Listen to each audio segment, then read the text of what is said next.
बूढ़ा किसान था। उसकी जमीन पर गांव के कुछ दबंग लोगों ने कब्जा कर लिया था। वह कई दिनों से परेशान था, इसलिए वह थाने पहुंचा। थाने के बाहर कुछ देर खड़ा रहा, फिर हिम्मत करके अंदर गया। थानेदार कुर्सी पर बैठा चाय पी रहा था। किसान ने कांपती आवाज में कहा, साहब, मेरी जमीन पर किसी ने कब्जा कर लिया है, बस इंसाफ चाहिए। थानेदार हंस पड़ा और बोला, अरे बाबा, यहां इंसाफ नहीं, फीस चलती है। किसान चुप रह गया। उसकी आंखों में आंसू आ गए। वह कुछ बोले बिना थाने से बाहर चला गया। अगले दिन वही किसान फिर थाने पहुंचा।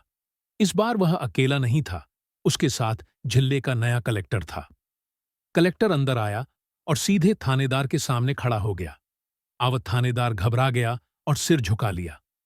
कलेक्टर ने किसान की तरफ देखा और कहा, आपकी जमीन आपको वापस मिलेगी बाबा। किसान की आंखों में आंसू थे, लेकिन इस बार खुशी के। उसने हाथ जोड़कर कहा, भगवान आपका भला करे साहब। कलेक्टर मुस्कुराया और बोला, अब किसी गरीब को डरने की जरूरत नहीं। दोनों थाने से बाहर निकल गए। किसान के चेहरे पर अब सुकून था, क्योंकि उसे आखिरकार इंसाफ मिल गया था।